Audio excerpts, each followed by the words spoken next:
Tonight, Jonathan Bone is charged with a felony for allegedly threatening to shoot people at the Capitol. Lou Raguse was in the courtroom as Bone faced a judge for the first time and begins our team coverage. Lou. Well, Chris, the sides seem to agree that Jonathan Bone was offended and angered by a photo an acquaintance of his posted to Facebook. And Bone's reaction has resulted in criminal charges. Bone says his messages are being taken out of context and that he is a peaceful person who is hurting after the murders of Representative Melissa Hortman and her husband Mark. Now, a few examples of the text, according to court papers, quote, excited to have my gun at the Capitol and blow someone's expletive face off. And quote, today I bought 500 bullets. I can't wait to shoot one of you expletives in the face.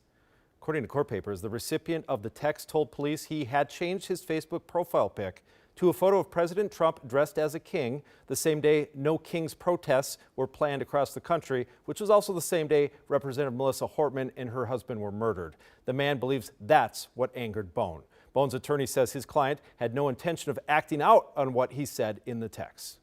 Is this somebody who intended to bring a gun to the Capitol and shoot someone? Never. Jonathan Bone would never do that. Anyone who knows him knows that he would never do that. Is incapable of it. Now, according to a search warrant, police did find a gun at Bone's home, but no ammo. In court today, Bone cried throughout the hearing. The judge is keeping him in jail on $1 million bond or $100,000 cash bail. And I just actually, Chris, received a statement from the recipient of these texts. I'll read it now. I asked him how he's doing. He said, I'm well, shocked to receive those types of threats from someone I never disrespected. I have no ill will toward John, but in this hot political climate, especially here in Minnesota, threats like that cannot be taken lightly. Interesting. He just texted you that 30 seconds ago. And another thing he pointed out, Chris, is that he didn't initiate this with Bone. He didn't respond to any of the texts as they came in. It was just, he just started getting them, apparently in response to that Facebook photo he posted. I see. Switched his profile picture, received the alleged threats. Yep. Okay. Well, thank you, Lou. Appreciate it. Danny Spiewak at the Capitol tonight. He's digging deeper into Bone's work as a lobbyist there. Danny, what'd you learn today? Well, when the legislature is in session here at the state capitol, there are usually dozens of lobbyists here every day advocating for and against certain bills that they work on or push for with the legislature. I'm told by lawmakers and others that work at the Capitol that Jonathan Bone is not especially well known here, but he did testify publicly at the Capitol as recently as March.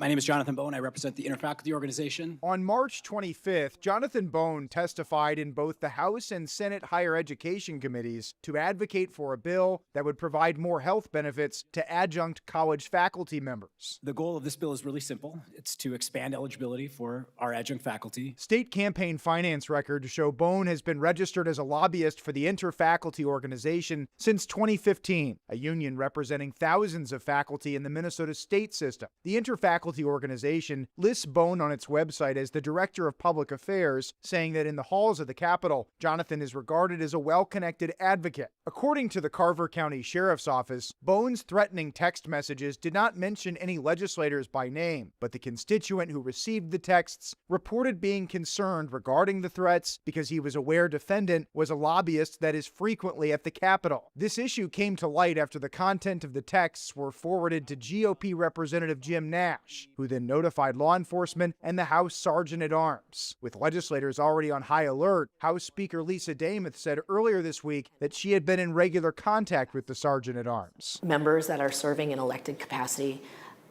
have got to be able to feel safe. State Patrol also boosted patrols this week with 100 troopers on the Capitol grounds as conversations about Capitol security continue. There are several discussions. I don't think anything is off the table to discuss. This afternoon, in the last several hours, the Interfaculty Organization that Bone works for said they're taking this very seriously. They did confirm that Bone is currently on administrative leave. Also, one more note to mention, Bone is listed in campaign finance records as having donated to various DFL candidates and organizations over the years, but the Minnesota DFL saying in a statement that violent threats like this unequivocally condemned by the party. Back to you. All right, Danny, thanks.